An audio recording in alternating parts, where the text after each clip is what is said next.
Fala galera que bota molinésia no aquário marinho, que é o eu. E aqui é o Rodrigo, gasta 15, 20 mil reais pra botar molinésia. Pra dizer que dá certo. É, bom, cara, o ego do humano é brabo, né? Não, os caras vão longe pra comprovar que estão certos e às vezes estão errados. Mas vamos lá. Exato. Hoje vamos falar sobre esses bichinhos interessantes. Platis, molinésias, guppies, espadinhas. São eles os Poecilídeos. Um peixe muito fácil para reprodução, peixe muito indicado para início de aquário, por ser muito colorido, ser um peixinho legal. Para testar amônia? Não. Ah, tá. Um peixinho muito indicado para quem tem criança em casa, porque daí tu já estuda ali o processo de reprodução, porque eles são vivíparos. Existe diferença entre ovovivíparos e vivíparos. Para quem não sabe, vivíparo é todo ser, todo animal que larga o seu filhote, no caso, já nadando ou andando. Correndo. Dependendo se for filhote de zebra. Os ovovivíparos são os que vão colocar ovos. Os poecilídeos não colocam ovos. Ele já nasce o filhotinho prontinho. Nadando apavorado, fugindo dos pais. É, pra não ser comido. Exato. Mas é um aquário bom para ter como início, principalmente se você tem crianças em casa, onde você pode acompanhar todo esse processo todo e passar um aprendizado bem bacana. Exatamente. Né? E hoje nós vamos falar um pouco sobre eles, como criá-los e como ter o melhor aquário, o aquário mais perfeito para eles. Começando todo o sistema pelos cuidados com a água, que é o que a gente sempre fala. Muita gente não sabe, mas poecilídeos são geralmente peixes de foz, peixes que são onde a água vai encontrar o mar, ou peixes até próximo ao mangue, né? Exato.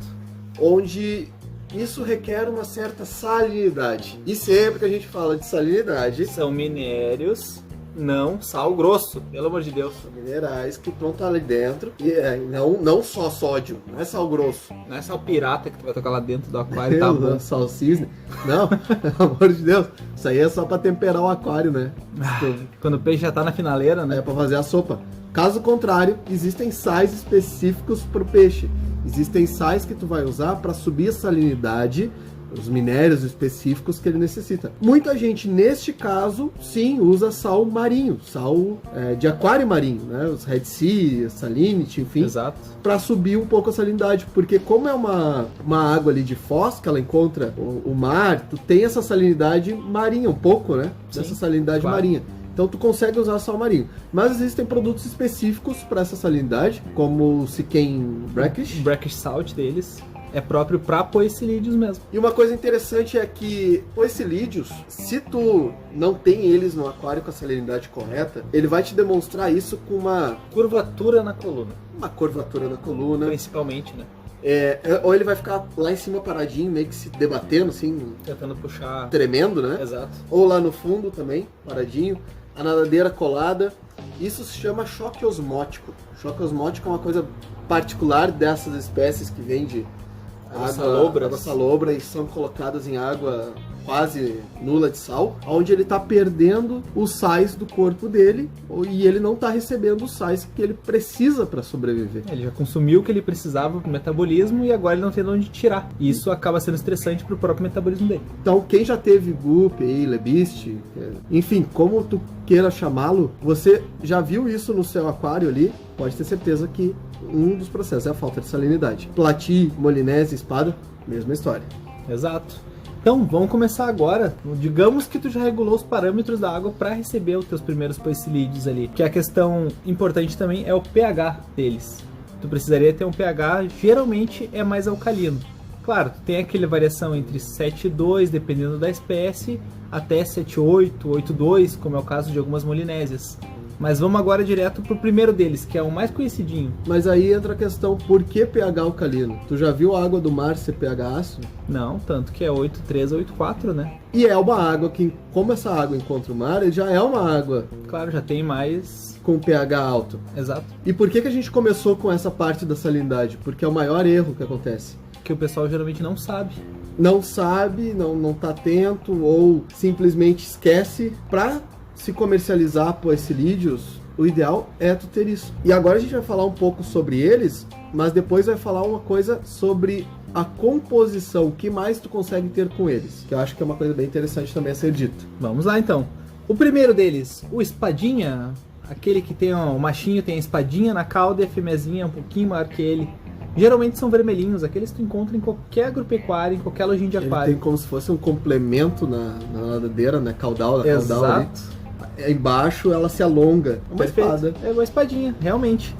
Então, o que acontece com espadinha? Que não é pra defesa, né? Exato, é só por Eu já estética, vi gente dizer que é pra defesa do peixe, porque o peixe se defende ele com o vai rabo. acertar com um pedaço de barbatana ali os outros.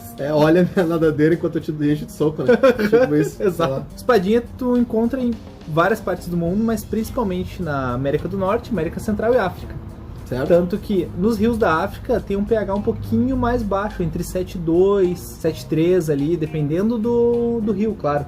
Dependendo do ponto, né, do rio também. Mas o mais longe que tu vai conseguir para um espadinha é um pH 8, dependendo ali da América Central, etc. Certo. Dependendo do rio. Um espadinha comum, ele vai pegar na vida adulta dele entre 8 e 10 meses ali, vamos dizer, uns 14 centímetros com a caudal. Com a caudal. Aí fica um peixinho até grandezinho. Ele tem um período de gestação bem rápido até, porém ele depende muito do estresse ou da comodidade do peixe.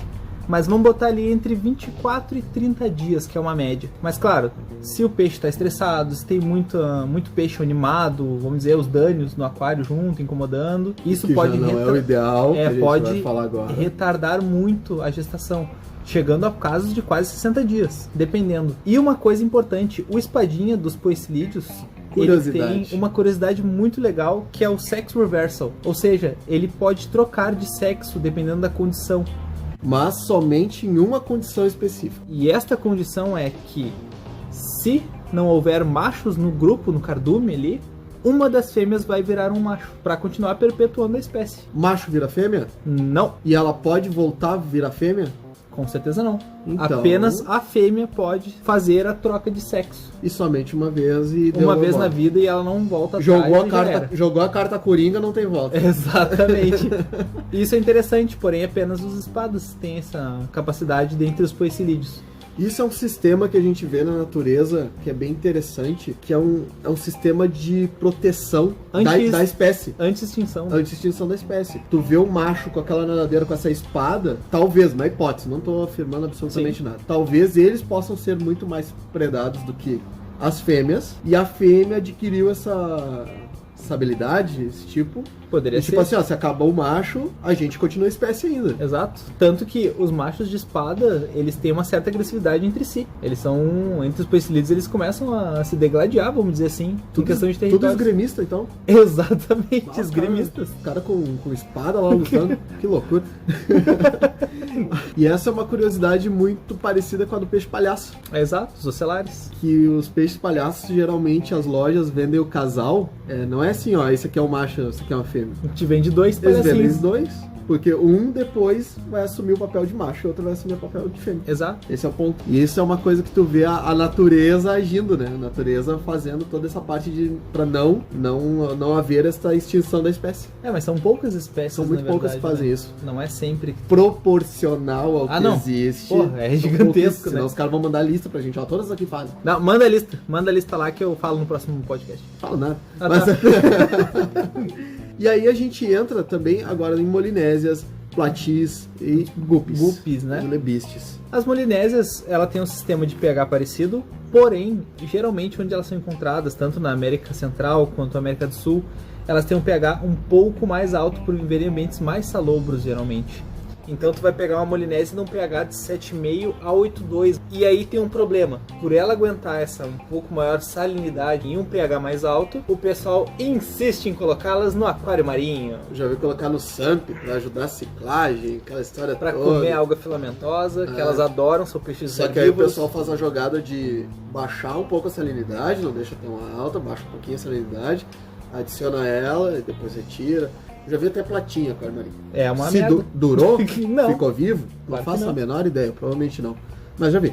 Só não faz muito sentido, né? Fazer um aquário caro pra caramba pra meter molinésia. O peixe que fazer um aquário caro pra caramba pra poder botar os peixes caros pra caramba e bonitos pra caramba. Corais, etc. E aí tu botar os bichos que não, mas tem um motivo. Desse biótipo. E esse motivo é uma coisa bem de ser humano mesmo, porque ele botou o peixe ali, deixou ele uma semana ali só pra tirar foto e mostrar no grupo. Olha, eu fiz e deu certo. Daí uma semana depois morre a molinésia, não fala mais nada. Ele não fala que deu errado. Claro que não. Então, tem vários. Parem com esses Egomaníacos. Mas voltando aqui pro assunto, a grande chamada desses peixes, a grande atração deles são as suas cores. Cara, tem uma variedade enorme, seja de espadas, de molinésias, de platis, Guppy, principalmente. de guppy. A gente muitas vezes recebe listas, né, aqui na loja e tudo mais. A gente tem de 10 a 15 variedades de cada um deles. Exatamente. É muita coloração, é muita variedade. Não, a gente não vai ficar falando todas as variedades aqui que tem, mas, cara, é muita coisa e cada vez vem surgindo mais, porque elas vão cruzando entre eles, né? Sim, fazendo Nós novas. temos novas variedades. E isso é um aquário que faz ele bem colorido e com os parâmetros muito próximos. Porque se tu puxar ali pro Plati, espada e molinésia, tu tem uma água onde tu consegue ter uma concordância entre todos. Se tu botasse um pH 7,5, tu consegue pegar todos tranquilamente. Um 7,5 ali, 7,6 talvez. Até um 7,8. Até um 7,8. Então, vamos botar assim, ó. Arredondar pro 7,4. 7,4, 7,5 até um 7,8. 7,5 ou 7,8 seria um 7,5 a 7,8. pH perfeito. Tu conseguiria ter essa galera aí. Tanto molinésias, quanto os platis, quanto os guppies, quanto Com as espadinhas, salinidade. com a certa salinidade correta no aquário. Mas aí a gente vai entrar num outro ponto aqui agora, que são os lebistes, que são os guppies. Os guppyzinhos. Eles viveriam em condição nesse tipo de aquário? Sim, a água tá pra todo mundo, tá beleza, vambora. Parâmetro ok. Parâmetro ok. Mas tem um porém nos guppies. A nadadeira deles é muito colorida. E ela é muito chamativa. É uma isca. Quase É uma isca de viva. pesca. Exato. Uma isca viva. E aí, muitas vezes, naquele fervor da alimentação, tu jogou a ração ali, tá todo mundo enlouquecido, basta que um peixe belisque a primeira vez a nadadeira do guppy. Aí vão todos em cima também. E aí vão todos em cima e ele só precisa descobrir que a nadadeira do guppy é boa. A mucosa é melhor do que a ração. É, porque se tu analisar assim, ó, as rações, o composto base de todas as rações... Farinha de peixe. Farinha de peixe. Só que é industrializado. Sim, claro. Tá ali. A hora que ele come o peixinho fresco, Bah. ele pode ser herbívoro. Ele vai se grudar no guppy como se não houvesse amanhã. Então o guppy, o meu conselho é, se você quer ter um guppy de qualidade, um guppy de raça, com a nadadeira perfeita, tudo mais, tenha somente entre eles. Porque a chance dos outros começarem a beliscar caudal do guppy, começar a encher o saco e tudo mais, é muito grande, muito grande. E aí tu acaba perdendo esse guppy, ou tu não acaba tendo um guppy bacana, ou começa a ter estresse dentro do teu aquário. Enfim, meu conselho é os mesmos parâmetros para todos, sim. Mas para o guppy, mantenha só guppies. É onde tu vai ter o maior sucesso com essa espécie. Com o guppy em si, Com né? o guppy em si. Tá? No caso de outros peixes, né? Claro. Mas tem uma galera que mistura e fala, porque eu tenho aqui misturado isso aqui com esse outro aqui. Ai, dá certo. E nunca deu errado, sabe? Só aquela ontem história? que morreu um guppyzinho, mas isso não quer dizer. E nunca deu errado. Claro que, para toda a regra, há uma exceção. Mas se você quer fazer certo, você quer começar certo, e ir até o fim de toda a história certinho, experimente botar somente eles. Poucos casos que o guppy vai ter a vida inteira dele vivendo num aquário comunitário sem ter algum probleminha. E o guppy, não adianta nem eu tentar dizer de onde é que é o guppy. Da América Central, América do Sul, América Tem do várias Norte. origens. Mas não assim, ó, guppy... Origem de vamos dizer locais, assim, né? Exato, é um local que tu encontra guppy é o mais variado possível. Desde aquele açude, desde aquela lâmina d'água que tem ali no interior da tua cidade, tu vai encontrar lebícios de vários tipos. Tu tem variedades, Tem espécies, muitas subespécies, variedades. né? Então, Exato. vai embora. Então tu encontra ele, mas assim, grande parte natural mesmo do guppy seria um pH mais alcalino também. Sim. Em torno de 7,4 a 7,8 ali tu consegue manter tranquilamente um guppy. E aí tem uma curiosidade, assim, pessoal. A gente falou sobre a ficha técnica dos peixes no podcast passado. Como você encontra uma ficha técnica decente, como Exato. você vai atrás da ficha técnica decente. Mas tem uma coisa aqui que eu queria deixar pra vocês. Já que a gente tá falando de poecilídeo, provavelmente eu vou falar isso em outro depois. Mas a questão de uma ficha técnica, quando vocês analisam uma ficha técnica e vocês veem lá assim, um pH dele tá de 6 a 8. Beleza, se vocês analisarem a ficha técnica do ser humano, nós encontramos seres humanos vivendo de menos 50 graus lá na Sibéria até mais 50 graus lá no Marrocos. Não quer dizer que o ser humano esteja vivendo em plenas condições, que ele esteja saudável, que ele esteja bem e que ele vai ter uma vida plena nessas condições. Ele sobrevive nessas condições. É diferente. Exato, a Se sobrevivência tu é diferente. tirar os artifícios do ser humano, ele não vai estar vivo. Se tu jogar ele pelado, né, numa situação dessa, Exatamente. não vai durar muito tempo. Talvez mais no calor do que no frio. Provavelmente. Bem mais no calor do que no frio, mas Sim. a jogada toda é Até que... a insolação, né? Até pegar a insolação. Ah, mas aí joga de noite. Aí... A questão toda de uma ficha técnica desse é, tu pode encontrar o peixe nessas escalas longas? Pode. Mas não quer dizer que ele vai estar vivendo bem e plenamente. Então, o bem e plenamente, às vezes, tende a ser o centro dessa escala. Ou o centro do pH do rio que tu analisou lá na ficha técnica. Exato. Ah, o rio tava 4,5. Beleza. Bicho Então... é 4,5. Bicho tá vivendo naquele rio. Exatamente. Naquele trecho, né? Se ele se desenvolveu naquela parte milhares de anos. Porque então... tem uma curiosidade muito boa aí que o pessoal vê. Não era nem pra esse podcast, mas eu vou falar rapidinho. Ih! Tem um caso que, por exemplo, Bonito é uma água muito alcalina. Sim. Lá em Bonito. Uhum. E os Mato Grosso lá, tem Mato Grosso lá, pegar 8. Aí ele vermelhaço, lindaço e tudo mais. Aí tu pode afirmar que uma ficha técnica de um Mato Grosso vive até 8? Ele vive no pH aquele 8. Aqueles Mato Grosso. Porque eles foram desenvolvidos naquele ambiente. Né? Tudo bem, aí é a evolução natural da É uma espécie. evolução daquele grupo de Mato Grosso. Sim. Se tu pegar esse grupo e levar para um Mas outro, isso pra um levou outro quantas patamar. centenas ou Sim, milhares não, de mas- anos pra acontecer? Uma Mas não vai ser o barbaridade. tio Zé da Biroquinha do Norte que vai botar na cara Não, 3 meses no pH. mas que aí vai se o entrar. cara coletar lá em Bonito, largar no alcalino, beleza. Tá, o mesmo pH. Mas os pontos de coleta, os pontos de cria não são. Exato. E aí tu vai botar ele num 8 e vai dar problema. Sim, com certeza. E por que eu falo isso?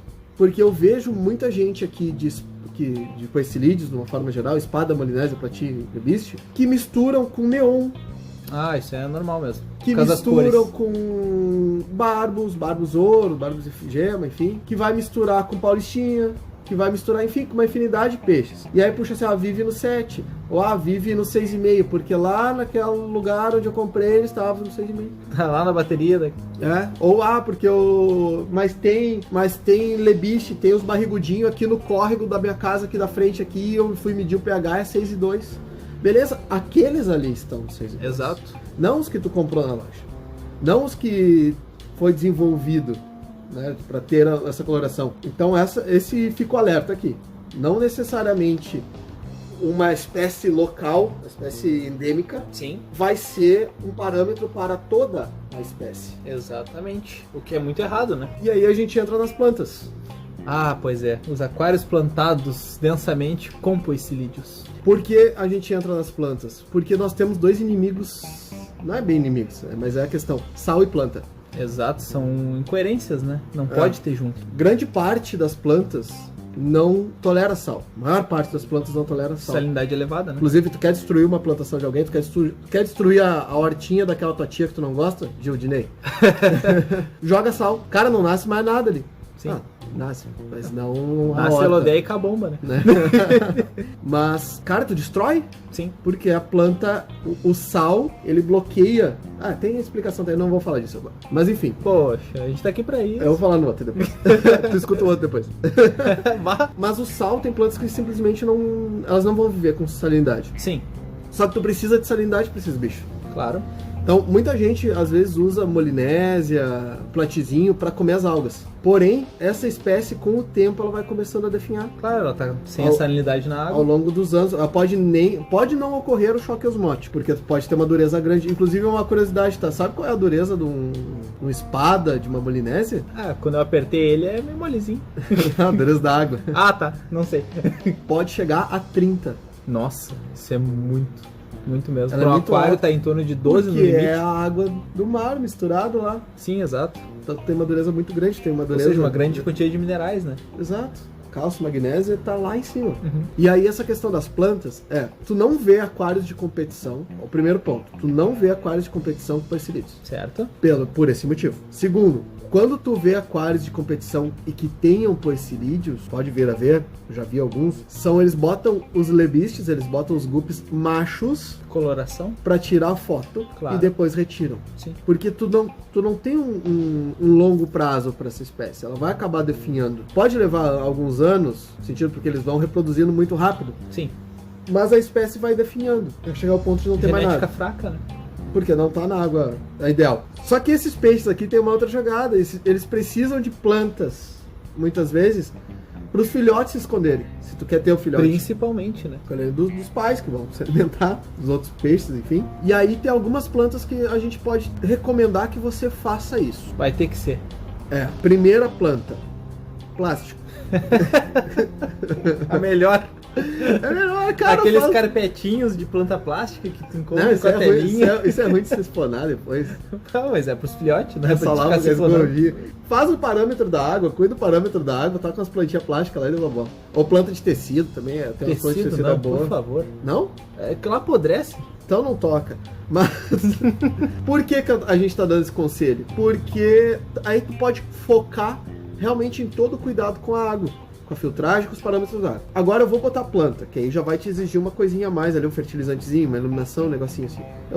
Elodeia e cabombo. Olha aí, ó, a gente tá, pra quem não gostava da gente não gostar de elodeia e cabombo, até eu uso pra ela. A cabomba, ela é muito encontrada em lagoazinhas próximas ao mar, então ela recebe uma certa salinidade. Então é uma planta específica que consegue suportar até um limite, né? Porque depois desse limite daí é só aquelas plantas de mangue, que é só a raiz e a folha pra fora, sabe? Exato, a planta não se cria dentro da água, pessoal, né? Até aquelas plantas que o pessoal usa em aquário marinho pra fazer a filtragem. Ah, sim. Porque senão vai embora, não vai aguentar. Então essa parte de ter uma planta dentro do aquário pode-se evitar um esconderijinho, umas pedrinhas, pro teu peixe, pro filhotinho se esconder, se caso o que tu deseja seja ter filhotes. Um exemplo desse é o Edo, né? Tá uma semana já sem as molinésias lá dentro, tá achando filhote lá ainda. E fala sobre o filhote, sobre a capacidade da fêmea armazenar o esperma do macho. Exatamente. Dependendo da espécie, a molinésio, espadinho, os platio, até mesmo os guppies, consegue ficar até 3 meses com o esperma armazenado, liberando filhotes ainda, mesmo sem um macho ali. Uma média de 3 a 4 gestações utilizando o esperma da primeira cruza com o macho. Exatamente. Então é muito tempo e muita cria. Quando você compra uma fêmea de espada, molinésia, platino numa loja, mas ela ainda não está grávida. Não, ela já está, não se preocupa. Provavelmente, se ela tinha outros machos junto ali dentro do aquário, ela tá só grávida. Uma questão de tempo. Exato. E bom, acho que é isso. Não tem muito mais pra falar. Falamos bastante dos poecilídeos. Se você gosta deles, preste atenção nas informações, anotem caso precise. E lembrando sempre que os episódios que a gente está fazendo, eles são sempre complementos dos episódios que a gente já gravou. Exato. Então se você quer saber sobre filtragem para poecilídeo, montagem de aquário, escuta lá os iniciais, que lá tem todas as dicas para, na verdade, todos os peixes. Porque a filtragem serve para todos. Exato. Então eles são sempre os episódios que nós estamos gravando, eles são agregados aos que nós já gravamos. Ou seja, se tu não entendeu alguma coisa que foi falada, provavelmente essa coisa já foi falada em outro episódio. Você que caiu de paraquedas aqui, por exemplo. Você que está ouvindo primeiro esse aqui, depois volta lá, vai ouvindo, vê a listinha lá, vê os que mais te interessam, vai ouvindo, porque todos um complementa o outro. Exatamente. E quero agradecer a todo mundo, a gente chegou hoje na marca dos 5.000. Somos 5.000 ouvintes em 2 mesinhos. 2 meses e meio, muito rápido. 2 meses e meio. Muito rápido, agradecer a todo mundo, esse bando de aquarista bizarro que ouve a gente. Que doideira. Esse pessoal merece um prêmio, puxa vida. Abraço pra tia do Gildinei, que não ouve a gente, mas eu queria dar um abraço pra ela. Vocês ainda vão conhecer a tia do Gildinei, ainda vai vir histórias da tartaruga, que é o novo padre do balão. Tartaruga pipa. Tartaruga que tentou fugir de pipa. Então, pessoal, muito obrigado a todos de coração. Estamos aqui fazendo isso aí só para vocês, sem receber absolutamente nada para isso. Ainda. A não ser a gratidão de vocês estarem fazendo o correto. Exatamente. Então, muito obrigado a todos e eu fui. E eu quero fazer um agradecimento especial ao nosso grupo do Aquarismo Bizarro. Essa galera que tá no WhatsApp aí, que não para um segundo de mandar mensagem, que provavelmente a gente gravou esse episódio agora, tem umas 300 mensagens lá agora, né? Né, pessoal? E quero agradecer de novo a Jussara por ter banido o Brian. E se vocês tiverem alguma crítica, sugestão, elogio, manda lá no Instagram ou no e-mail. O e-mail é aquarismobizarro@gmail.com e o Instagram é o Aquarismo Bizarro. Se você quer saber como participar deste grupo de aquaristas bizarros que temos no WhatsApp, só escuta o podcast que a gente tem sobre o grupo de WhatsApp do Aquarismo Bizarro e você vai entender como é que faz para entrar. E eu quero agradecer de novo e fui!